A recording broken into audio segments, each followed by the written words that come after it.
So, I bought the entire resort overnight. My name is Evelyn Rose Carter, 60, 8 years young, widow of 34 years, and until last Saturday night I thought the worst thing that could ever happen to me was burying my husband Daniel on a rainy October morning in 1991. I was wrong. The worst thing was standing in the middle of a $1 million Hamptons wedding, in a dress I'd bought specifically for the occasion, while my only daughter and her fiancé told 200 guests, loud enough for everyone to hear, that I belonged with the caterers. Welcome to Evelyn's front porch. Grab a rocking chair and something strong. This one is served ice cold. Saturday, June 15th, the Seaside Estate, East Hampton, New York. The venue was called The Breakers at Montauk. 22 acres of oceanfront perfection. White tents billowing like sails. A glass-walled ballroom that looked out over the Atlantic. 20 luxury villas scattered along the dunes. A private beach and a staff of 150 who moved like silent ghosts. I had taken the 612 jitney from Manhattan, wearing the navy silk dress I'd bought at Saks 2 months earlier. I even wore the pearl earrings Daniel gave me for our 30th anniversary, the ones he said made me look like Grace Kelly on a good day. My daughter Sophia met me at the entrance in a $28,000 Vera Wang gown that weighed more than she did. She air-kissed both my cheeks without actually touching me. Mom, perfect timing, she said, already turning away. The caterers are short-staffed. Could you maybe help with the drinks, just for the first hour? You're so good with people.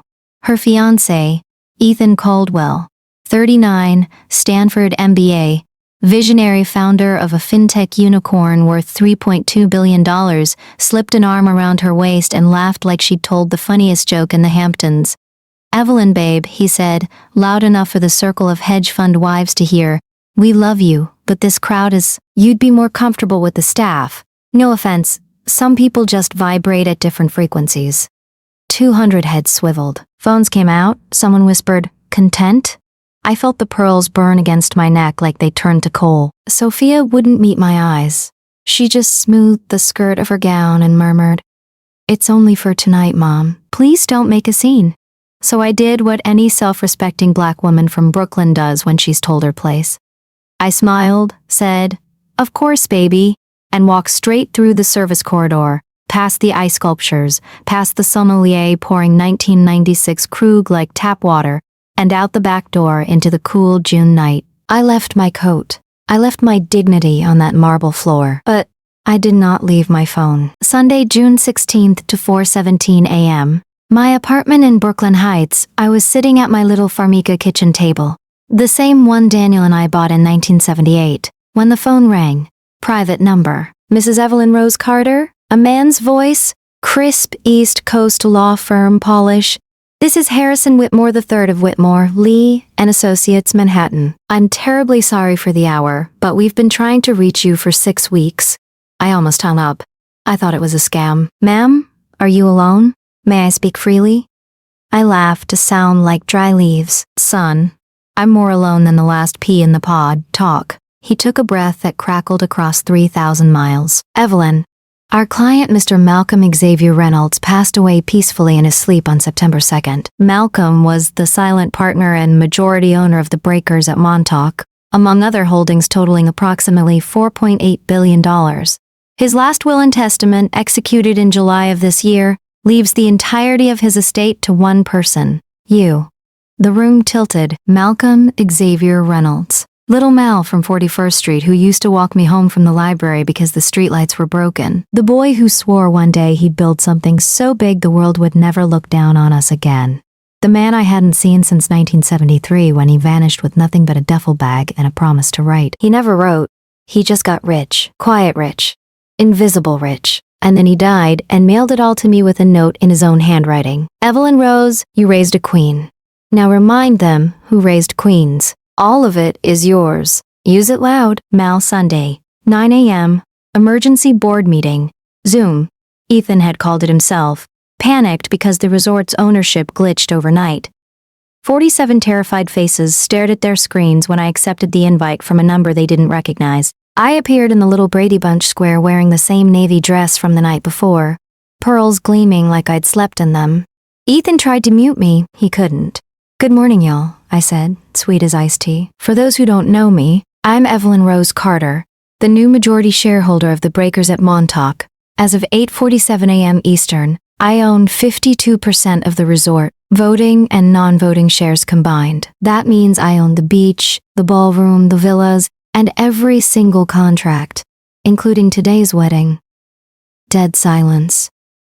I watched Ethan's face cycle through every shade of white known to man. First order of business, I continued, clicking a button Harrison had showed me 5 minutes earlier.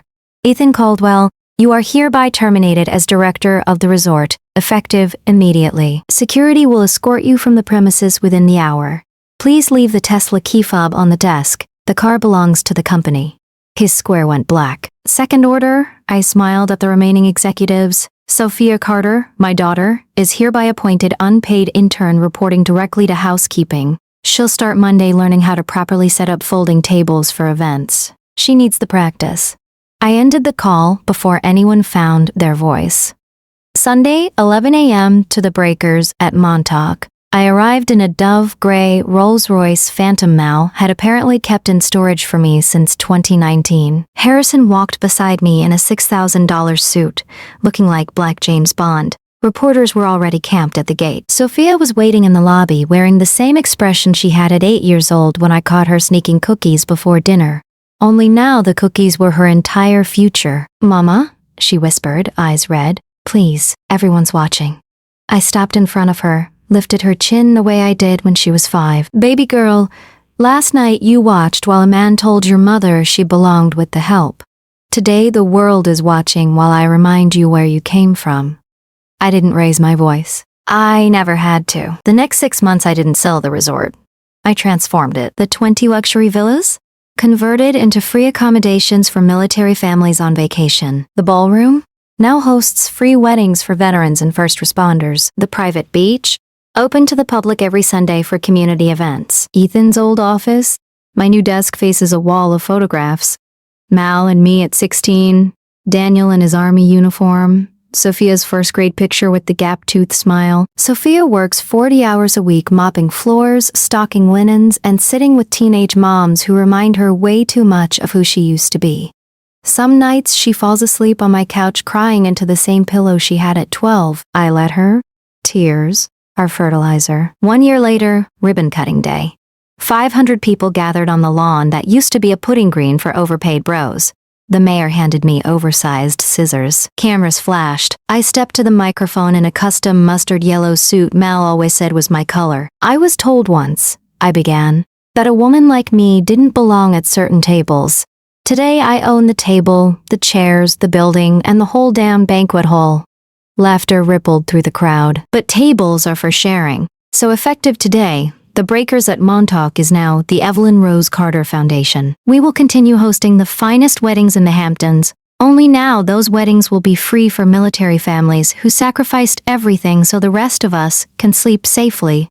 I looked straight at Sophia standing in the back row in her Carter Foundation polo shirt, holding a beautiful 6-month-old baby girl whose mama just graduated nursing school. This one's for every woman who was ever made to feel small, I said, and for every little girl watching her mama rise.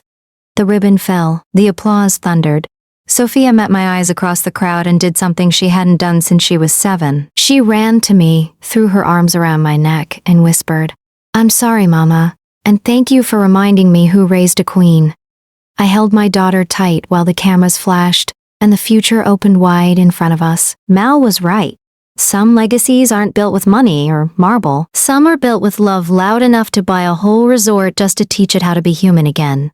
This is Evelyn Rose Carter, former caterer's helper, current majority shareholder of Second Chances, and forever the woman who raised a queen. Clear skies, full tables, and brand new beginnings. Evelyn, out.